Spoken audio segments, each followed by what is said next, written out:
Hello, Interior Alaska. Joe Cook here, reporting at the ASAA First National Bank 3A, 4A State Basketball Tournament. And it's a lot of action going on here, the semifinal games. Speaking of semifinals, talk about the quarterfinal matchups. It was a busy day for interior teams, 7 of them. 7 interior teams had quarterfinal matchups. Here's a recap of the late quarterfinal games. Fortunately, the West Valley Wolfpack girls did not suffer the same fate to East like their boys team. The Wolfpack were sound on both ends of the court. They took the first lead of the game and it was never really threatened. West Valley was up 14-4 at the end of the first quarter, despite a 6-point lead at halftime. As the Thunderbirds tried to get back into the game, the Wolfpack sealed it in the second half. Their defense fueled their offense and their lead ballooned to 20 points in the third quarter. Ruthie Hebert led all players with a game-high 26 points and 17 rebounds.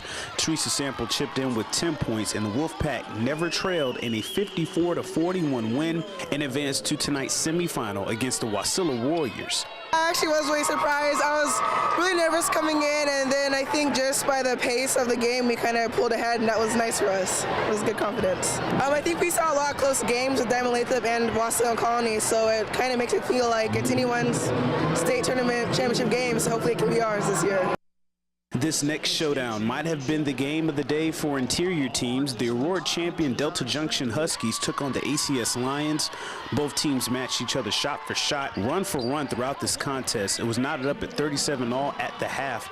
ACS got some elbow room with the 5-point lead heading into the fourth quarter. Trey Huckabee led that charge with 2 of his 18 points for ACS. The Huskies countered with Martise Blankenship and Josh Helkin. Helkin scored 17 while Blankenship had a game-high 21 points. Delta was firing away to stay within striking distance, but ACS was just a little too big inside. Moraine Gatkuth also had 18 points for ACS. When he wasn't scoring, he found his bigs inside. A little too much ACS for Delta as the Lions win 71-65 and punch their ticket to the semifinals.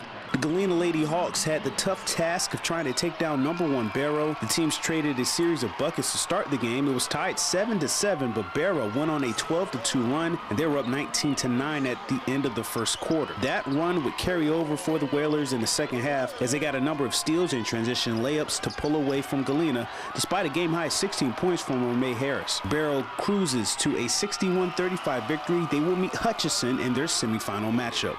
The nightcap for the 7 state tournament interior teams, the Lathrop Malamutes made it into the big dance this year, and their reward was the defending champion Diamond Lady Lynx in the first round. The Malamutes were up 4-0, but the Lynx, they responded with an 11-0 run spearheaded by Alyssa Peely. She scored 14 of her game-high 24 points in the first half. Jana Hadukovic paced the Mutes with a solid performance of 15 points, trying to will her team back. Diamond was up 29-24 at the break. In the fourth quarter, Lathrop made their move. They turned up on defense and converted on the offensive end. Cheyenne Dybert was a part of that rally with 10 points and 15 rebounds. It was tied 40-40 with 6 minutes left, but the defending champs shut down Lathrop. They outscored the Malamutes 20-3 in the last 6 minutes and win 60-43 to advance to the semifinal.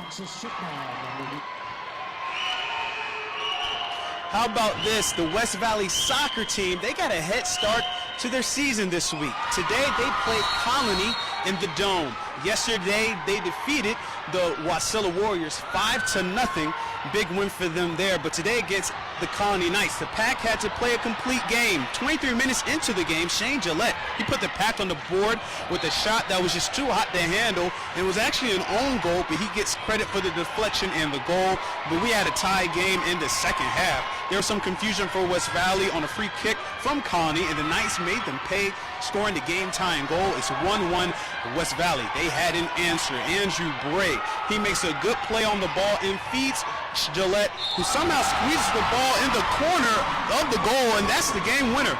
Gillette's second goal gives West Valley a 2-1 win over Colony, and West Valley is 2-0 to start the year. And now we will have the play of the week, and this one comes from a local musher. How about that? Roxy Wright placed second in the GCI Open North American Championships on Sunday. She beat Lena Streeper by 1.9 seconds to get runner-up. What's more special is that Wright is a great-grandmother, 67 years old, and hasn't mushed competitively in 20 years. Wright gets this week's Play of the Week. to pick the next POTW. Watch the I-5 Interior Top 5 plays on Mondays during the Weekend Recap.